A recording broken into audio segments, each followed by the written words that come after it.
Assalamualaikum warahmatullahi wabarakatuh. Perkenalkan, nama saya Siti Nuraini Muksin. Saat ini saya tercatat sebagai mahasiswa PPG dalam jabatan kategori 2 di Universitas Pasundan Bandung. Pada hari ini, Rabu 14 Desember, saya akan melakukan praktik pembelajaran di unit kerja saya SMA Islam Al-Azhar 17 Galumas, Karawang. Kami siap mendukung uji kinerja Ibu Siti Nuraini di Universitas Pasundan Bandung. Sukses, sukses, sukses!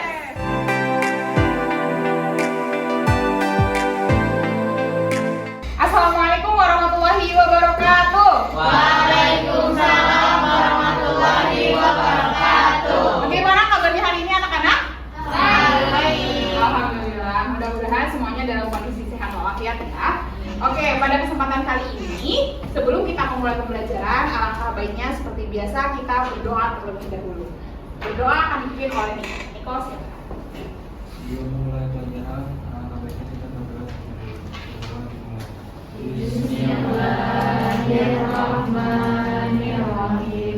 Rabbi zidni ilman warzuqni fahma. Rabbi shrahli sadri wa yassirli amri wahlul 'uqdatam min lisani yafqahu qawli. Oke, nah hari ini Ibu akan cek dulu kehadiran kalian. Ketika Ibu memanggil nama kalian, silakan kalian acungkan tangan dan katakan siap, oke? Bisa? Siap. Oke. Yang pertama, Ahmad Dafa Jamaluddin. Siap. Azel. Siap. Gania Sasti Faustin. Siap. Herlan. Siap. Hilma. Siap. Lutfia. Siap. Andika. Siap. Isan. Ayesa. Siap. Tania. Siap. Niko. Rini. Siap. Sahralima. Salimah kemana? Izin ya. Afa. Iyo. Iyo izin juga. Oke, Fanya. Siap. Dan yang terakhir dulu. Siap. Ya, alhamdulillah ya. Oke, hari ini 2 orang izin. Mudah-mudahan nanti bisa bergabung lagi bersama kita untuk melanjutkan pembelajaran. Oke, sebelumnya Ibu ingin kalian lihat dulu tayangan ini. Nah, pernah nggak di antara kalian ada yang tidak sengaja menjatuhkan makanan lalu buru-buru ambil dan mengatakan, aduh belum 5 menit, sayang gitu, terus kalian makan? Ada yang pernah melakukan hal itu? Siapa acung-acungkan tangan? Lumayan banyak juga ya. Nah, menurut kalian nih, sebelumnya kan kita sudah pernah membahas mengenai apa? Pertemuan sebelumnya, sistem pencernaan. Nah, salah satunya ada organ yang disebut sebagai lambung. Nah, kira-kira apa keterkaitan makanan yang kita konsumsi dengan fungsi lambung? Ada yang di lambung ada cairan yang kita sebut sebagai asam lambung atau asam klorida. Nah, coba kalian kaitkan antara makanan yang tadi jatuh, kemungkinan besar makanan itu kan sudah terkontaminasi. Nah, menurut kalian apakah makanan itu masih aman untuk kita konsumsi? Kenapa? Oke, nah Ibu akan kaitkan tadi di lambung itu ada yang kita sebut sebagai asam klorida atau HCl. Nah, kira-kira HCl itu fungsinya untuk apa? Nah, untuk membunuh kuman kan? Nah, bisa jadi apa yang kita konsumsi itu ketika bakterinya tidak terlalu patogen, artinya kita masih bisa mengonsumsi dengan aman. Tapi bisa jadi juga bakteri yang ketika misalnya menempel di makanan itu kita konsumsi, tapi bakterinya itu bakteri buruk, bisa jadi menimbulkan gangguan fungsi. Nah, hari ini kita akan melanjutkan pembelajaran kita yang ada hubungannya dengan ini tentang Kelainan gangguan pencernaan. oke, betul ya. Kelainan atau gangguan fungsi dari sistem pencernaan. Jadi melalui kegiatan diskusi nanti kalian dan kegiatan literatur akan menganalisis kaitan struktur organ pencernaan dengan gangguan fungsi yang dapat terjadi pada sistem pencernaan itu. Nah, kemudian di sini juga Ibu ingatkan lagi ada 3 aspek yang akan Ibu nilai. Yang pertama afektif atau sikap, kemudian ada kognitif atau pengetahuan, dan psikomotor. Psikomotor ini akan diukur ketika kalian berdiskusi dan berpresentasi. Jadi Ibu harapkan kalian hari ini bersikap dengan aktif gitu ya. Bisa dipahami? hari ini silakan kalian siapkan dulu handphonenya. Silakan bergabung di kode kuisis ini untuk kalian melakukan pretest. Kita akan mulai. Oke. Isi sebisanya dulu saja ya.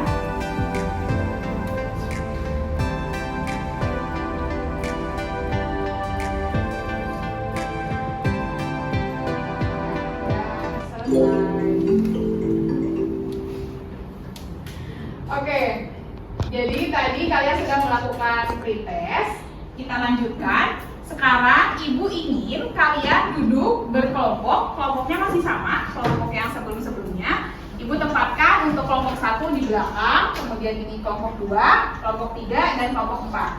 Yang paling depan cukup membalikkan kursinya saja. Terus yang di kedua mejanya bisa ditaruhkan ya. Bisa dipahami? Bisa. Oke, silakan mulai duduk berkelompok.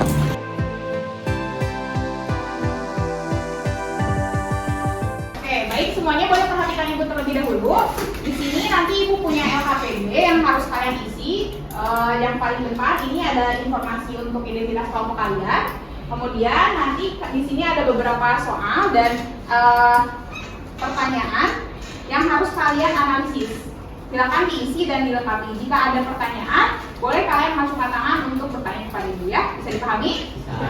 Oke, tambahannya sekarang kalian juga siapkan handphone karena hari ini kita akan menggunakan QR code yang juga kalian akan gunakan sebagai sumber informasi. Oke, ibu bagikan setiap kelompok ya.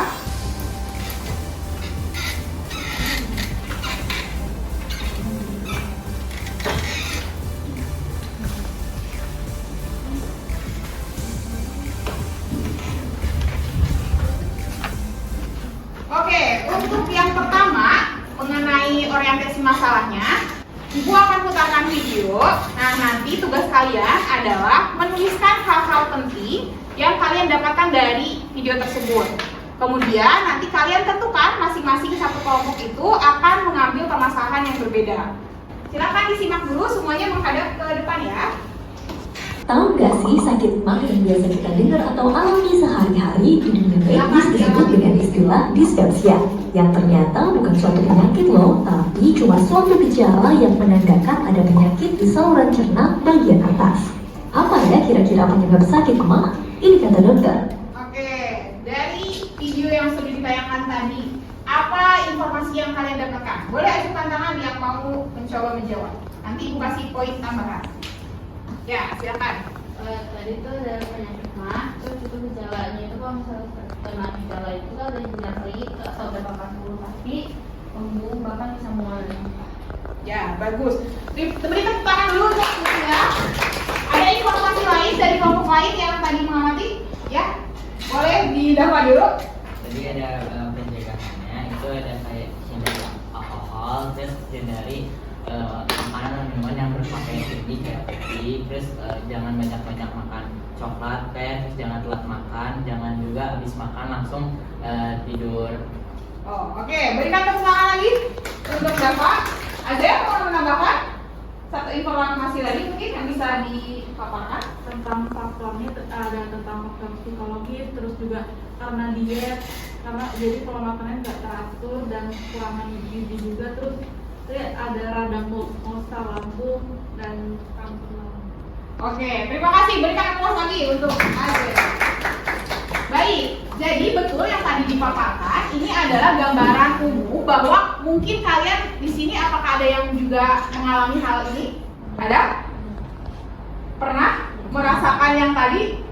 Mual, muntah gitu ya, kadang-kadang aduh nggak enak, bau juga gitu ya, mungkin ketika asam lambungnya naik. Nah, jadi untuk penyakit mah ini tadi disampaikan dikenal di kedokteran itu dengan istilah dispepsia. Tapi ini bersifat umum. Nanti ada golongannya lagi gitu ya. Jadi mah itu bukan cuma mah yang kita tahu gitu ya, tapi ada kelainan-kelainan yang misalnya kita akan sebut sebagai gastritis.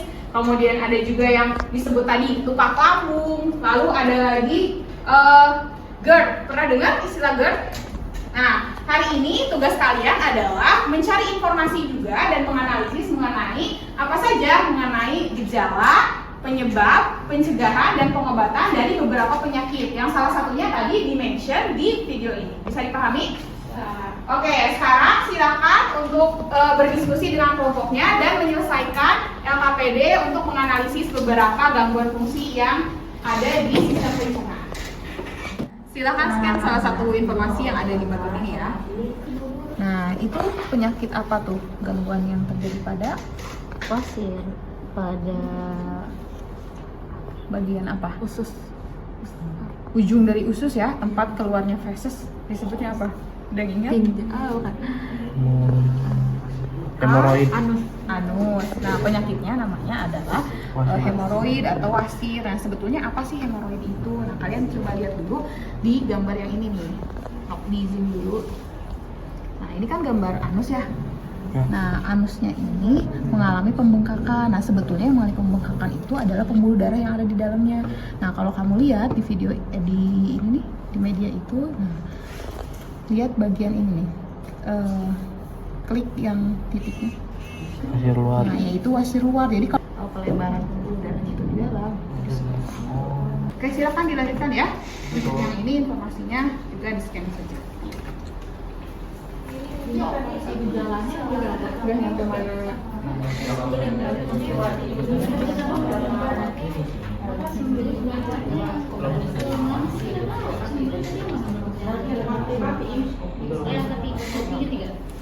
Tapi ini tadi informasinya tentang apa? Tentang kanker Berarti kanker banyak sudah menentukan sama AS. Apa dua lagi? Yang pertama itu parotitis sama apa? Kolitis ulceratif. Kalau kolitis apa? yang Nah, betul. Jadi diambil dari istilah kolon. Pernah dengar? Kolon itu kan usus besar. Nah, kalau kolitis itu berarti peradangan pada kolon. Nah, cuma kalian perlu tahu nih peradangannya disebabkan oleh apa. Nanti bisa dicari informasinya ya. Yang informasinya di sini tentang apa kelainannya? Tukang sambung. Coba dijelaskan boleh sedikit? Kan tadi udah baca.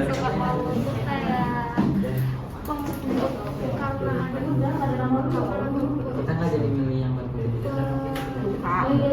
Ada bagian apa? Lambungnya apakah bagian mukosa atau bagian di ototnya atau bagian mana yang lukanya? Oke, silakan digali lagi informasinya ya. Ini sambil ibu nilai ya, kalian silakan berdiskusi secara aktif. Udah, siap.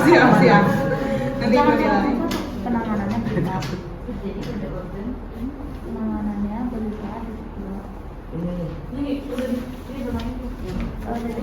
obat-obatan, operasi.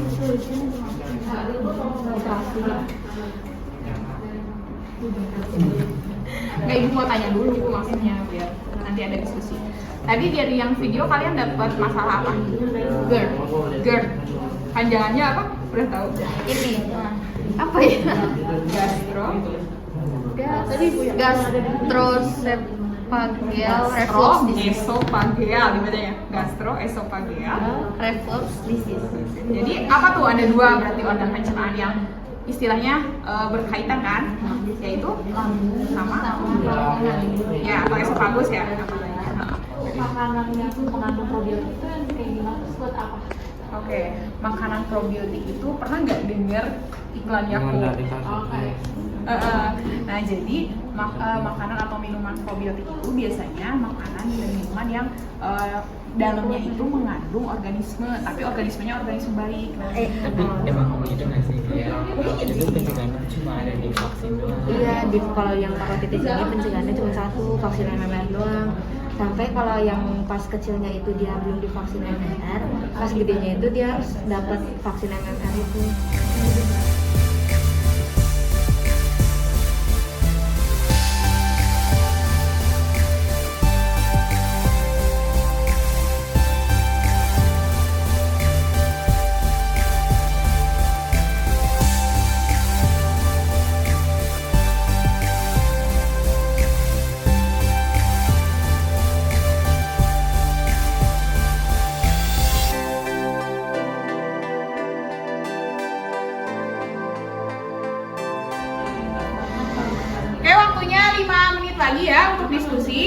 Silakan dipersiapkan nanti untuk presentasi setiap kelompoknya. Kayak cookie dalam jumlah yang Oke semuanya, boleh perhatikan ibu terlebih dahulu.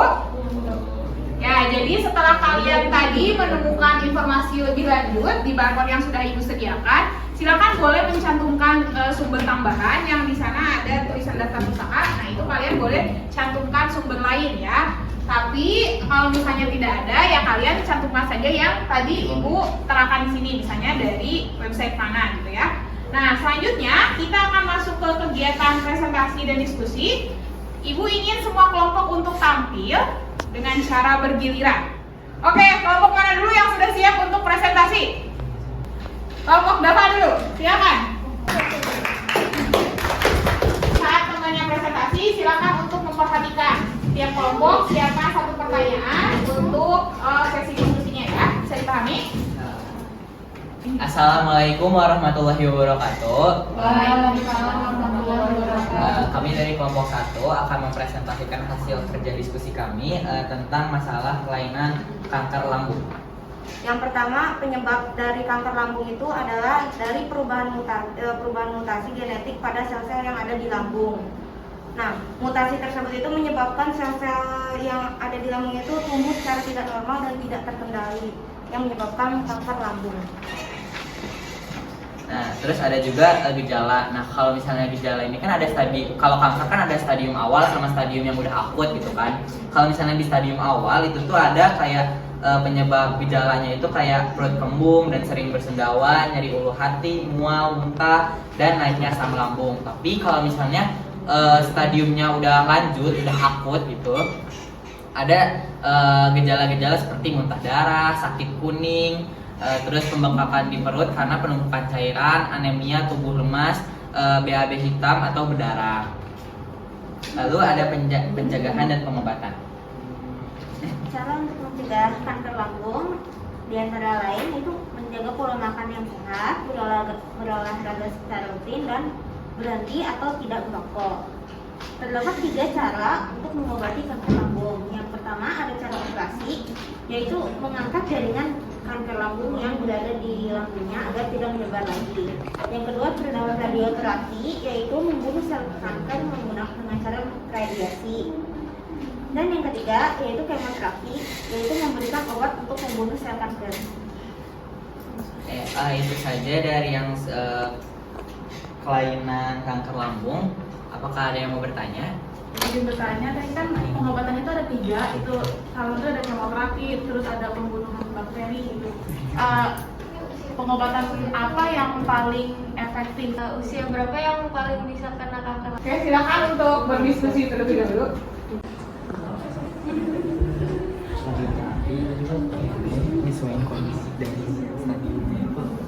Saya akan menjawab pertanyaan dari Azelia. Jadi cara pengobatannya sendiri menyesuaikan dengan kondisi pasiennya, apakah udah akut parah banget atau masih ringan. Kalau saat Hilma itu yang biasanya kena kanker lambung itu biasanya pada usia yang sudah beranjak tua atau dewasa, karena itu tuh udah rentan-rentannya kena kanker. Oke, bisa dipahami untuk jawabannya?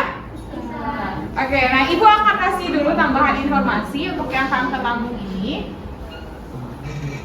Nah, kalian lihat di sini, tadi mungkin kelompok Dava juga sudah membuat atau mencari informasi dari sini ya.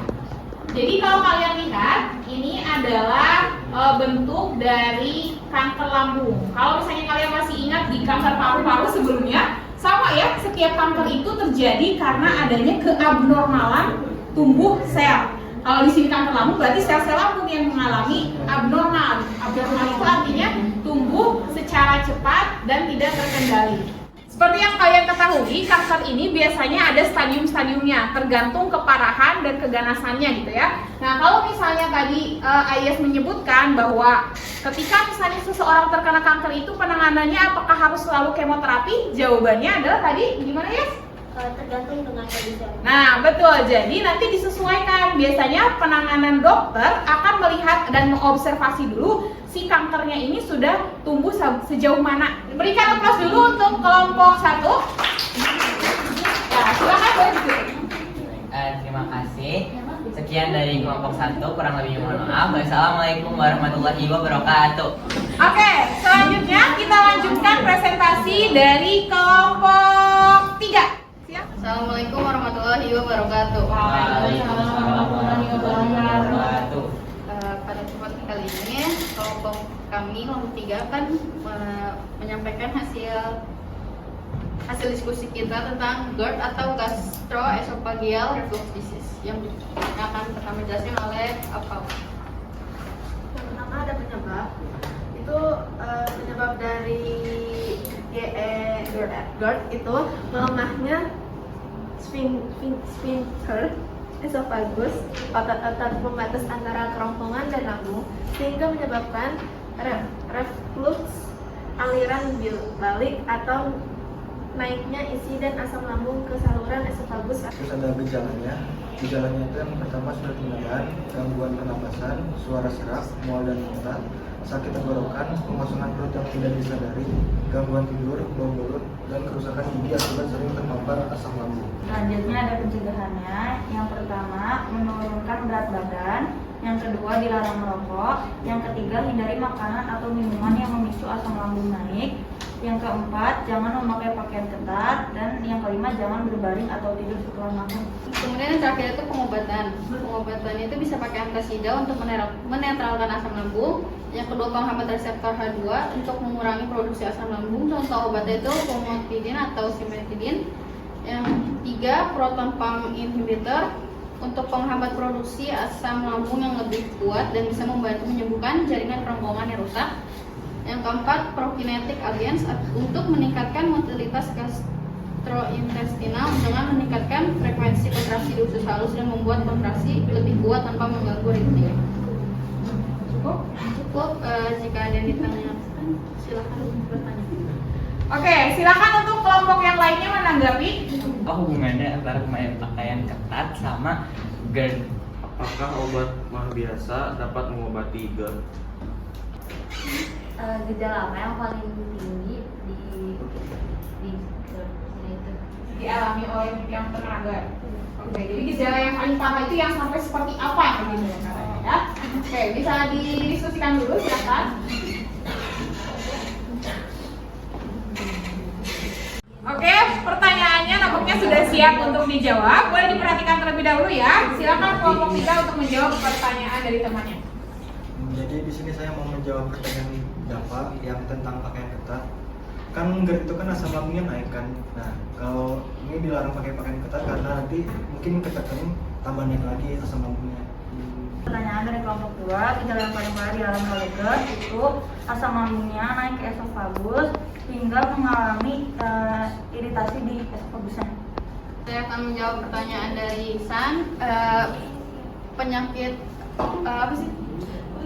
Apakah obat mah bisa mengobati GERD juga? Bisa, soalnya ada antasida ini untuk menetralkan asam lambung. Jadi obat mah biasa juga bisa mengobati GERD. Jadi GERD bisa diredakan gitu ya, tapi mungkin nanti ada formulasi khusus dari farmasis untuk mengatasi GERD ini. Oke, berikan aplaus sekali lagi untuk kelompok 3. Sekian dari kelompok kami. Mohon maaf dengan kesalahannya. Wassalamualaikum warahmatullahi wabarakatuh. Selanjutnya kita lanjutkan ke kelompok 2 dulu. Silakan untuk maju. Assalamualaikum warahmatullahi wabarakatuh. Waalaikumsalam warahmatullahi wabarakatuh. Di sini kami selaku kelompok 2 akan mempresentasikan mengenai gangguan pencernaan apendisitis atau usus buntu. Yang pertama ada gejala. Gejala yang pertama itu perut kembung, mual dan muntah, demam dan menggigil, hilang nafsu makan dan tidak bisa buang gas. Selanjutnya ada penyebab. Penyebab usus buntu ada beberapa. Yang pertama, hambatan di pintu rongga usus buntu akibat penumpukan feses atau tinja yang mengeras. Yang kedua, penebalan atau pembengkakan jaringan dinding usus buntu karena infeksi di saluran pencernaan atau bagian tubuh lainnya.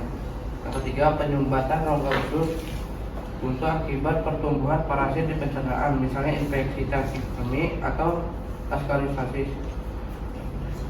Yang keempat, kondisi medis tertentu seperti tumor pada perut atau inflammatory bowel disease. Yang terakhir ada cedera perut. Pencegahan 1. Meningkatkan asupan makanan sumber serat. 2. Minum air putih dalam jumlah yang cukup. 3. Mengkonsumsi makanan yang mengandung probiotik. 4. Melakukan pemeriksaan kesehatan secara berkala. Dan yang terakhir ada pengobatan dari apendisitis atau usus buntu. Yang pertama itu ada obat-obat dengan mengonsumsi obat-obatan. Yang kedua ada operasi. Yang ketiga laparoskopi. Dan yang terakhir adalah laparotomi. Sekian dari kelompok kami. Ada yang ingin bertanya? Apa hubungannya mie sama perut itu sama yang bisa mengakibatin usus buntu? Pertanyaannya, kan usus buntu kan biasanya kan bisa sampai operasi ya. Itu bisa membutuhkan berapa lama untuk sembuh setelah operasi itu? Biar benar-benar sembuh gitu. Ya, jadi recovery pasca operasi. Oke, terakhir dari kelompok 4. Silakan pertanyaannya. Ada cara lain buat ngobatin usus buntu selain operasi? Oke, terima kasih untuk semua kelompok yang sudah bertanya. Kita akan simak jawaban dari kelompok 2. Silakan. Saya akan menjawab pertanyaan yang Lutfia. Dari operasi nyampe sembuhnya itu kurang lebih nyampe 1,5 bulan. Ada nanti cara lain ya selain operasi untuk menyembuhkan usus buntu ini? Ya kita bisa dengan mengubah pola makan, terus dengan rutin berolahraga, dan mengonsumsi obat yang diresepkan dokter. Tapi memang yang saya tahu penyakit usus buntu ini 40% tuh bakalan bisa kambuh lagi gitu kalau misalkan nggak dioperasi atau tindakan medis yang kayak pengangkat yang dengan sayatan tadi gitu. Saya akan menjawab pertanyaan dari saya. Jadi mie sama pedas itu sebenarnya nggak ada hubungannya sama usus buntu. Tapi mie sama makanan yang pedas itu bisa mengganggu pencernaan yang lainnya seperti diare. Malah memicu gangguan yang lain ya, gitu. Bisa dipahami Fanya?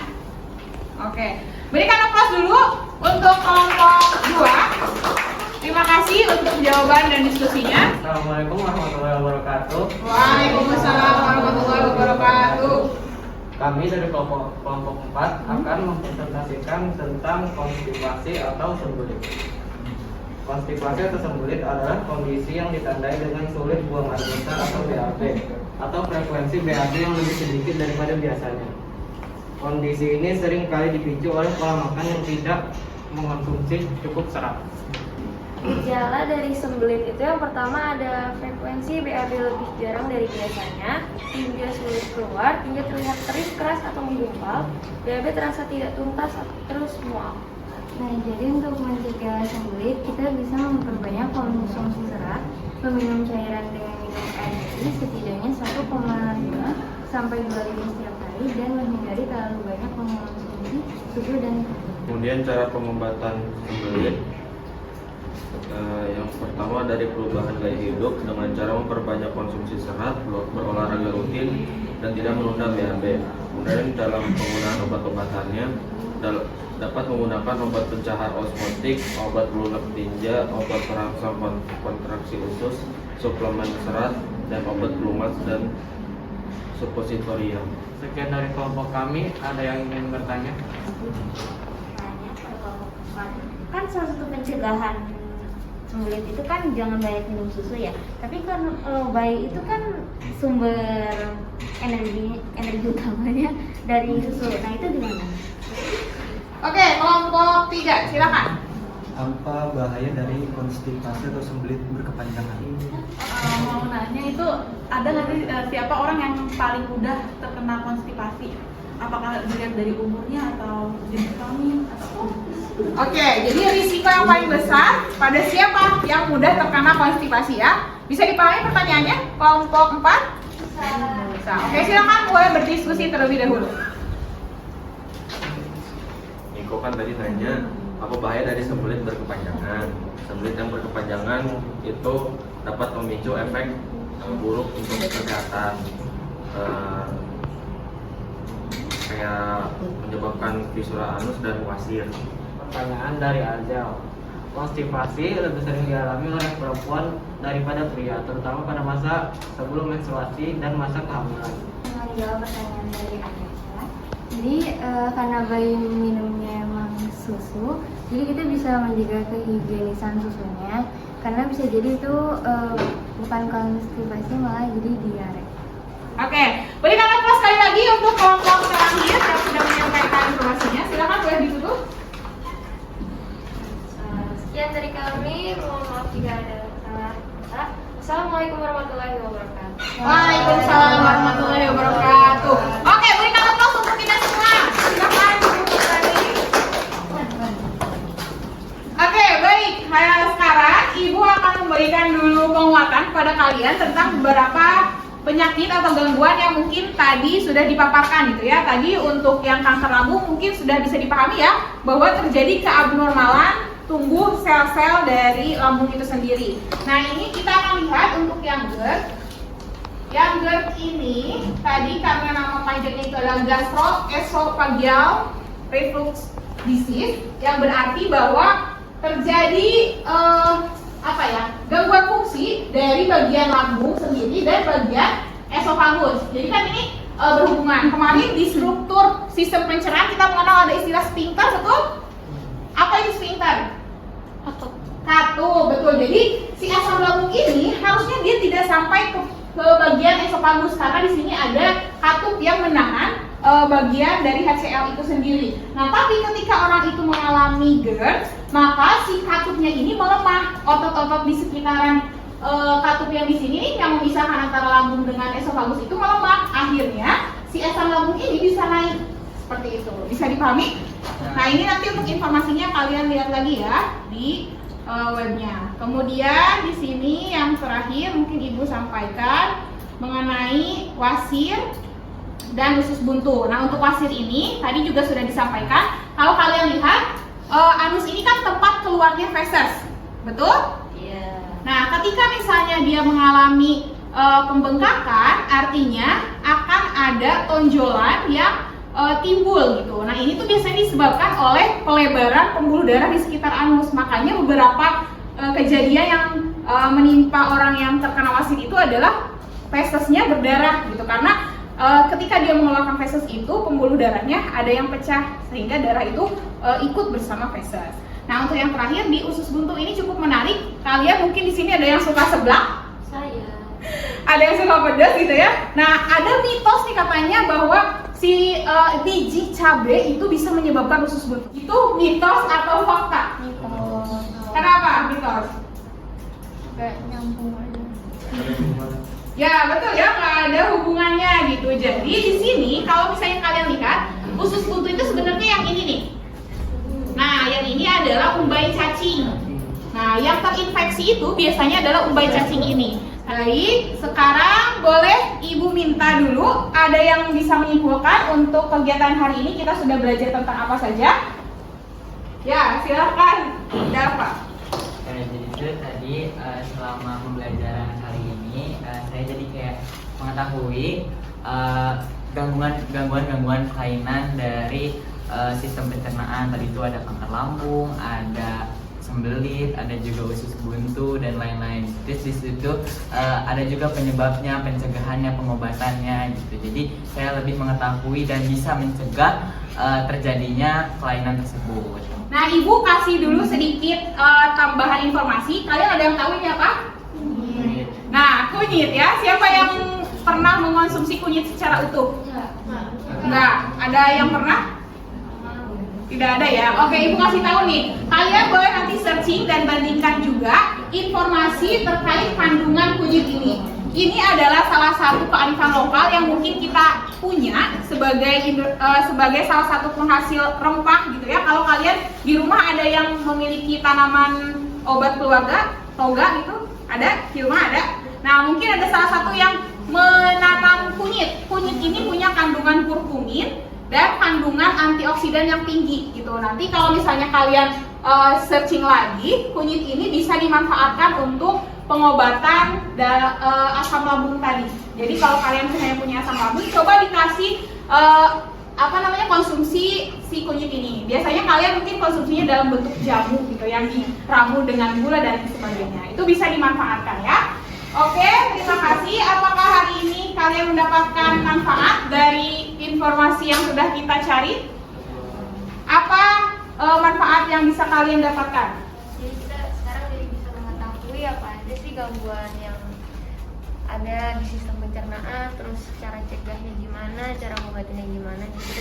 Ibu ingin sampaikan informasi hari ini adalah menjadi informasi tambahan untuk kalian menjaga kesehatan tubuh gitu ya, dengan cara mencegah melalui pola hidup yang sehat. Nah ini mungkin bisa dibacakan terlebih dahulu. Ada yang mau coba? Boleh ada? Tidak ada wadah yang dipenuhi anak Adam yang lebih buruk dari perutnya. Cukuplah anak Adam mengkonsumsi beberapa suap makanan untuk menguatkan tulang rusuknya. Kalau memang tidak ada jalan lain atau memakan lebih banyak, maka berikan sepertiga untuk tempat makanan, sepertiga untuk tempat minuman, dan sepertiga untuk tempat napasnya. Hadis riwayat Tirmidzi. Ya, jadi dari hadis ini kita juga bisa implementasikan bahwa kita itu sebaiknya tidak memperbanyak makan. Kalian pernah dengar juga hadis tentang siapa yang kenyang di dunia maka di akhirat dia akan lapar.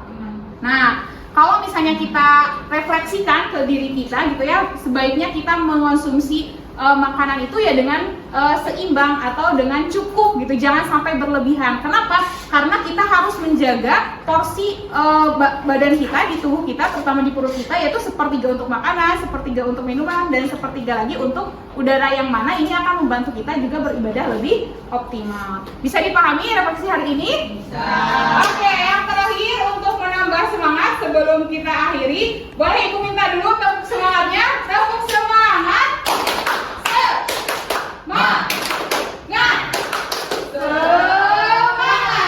Oke, yang terakhir silakan untuk disiapkan lagi handphonenya. Oke, sebelumnya silakan untuk kembali ke posisi duduknya semula. Kita akan melaksanakan post test ya.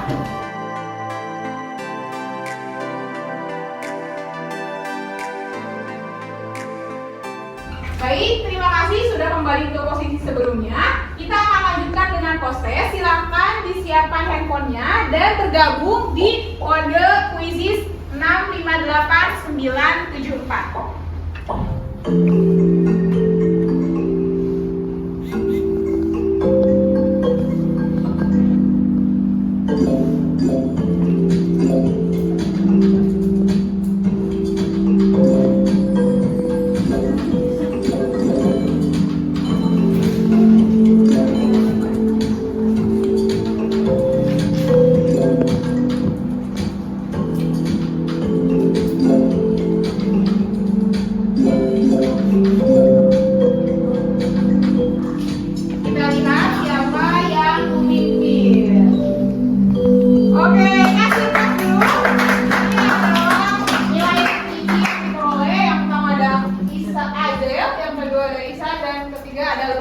Jadi ini adalah selain kalian tepat menjawab juga harus cepat gitu ya. Di sini Ibu lihat beberapa orang juga sudah menjawab dengan tepat semuanya. Boleh kasih applause sekali lagi untuk semuanya?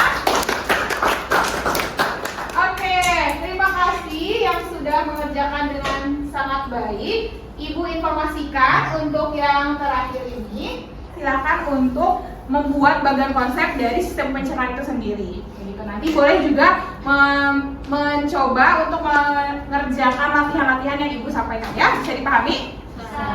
Oke, terima kasih untuk kalian yang sudah bekerja dengan baik hari ini. Boleh kita tutup saja pertemuan hari ini. Silahkan dipimpin lagi oleh ketua kelasnya. Karena pembelajaran sudah selesai, alangkah baiknya kita membaca doa dan doa. Alhamdulillahirobbilalamin.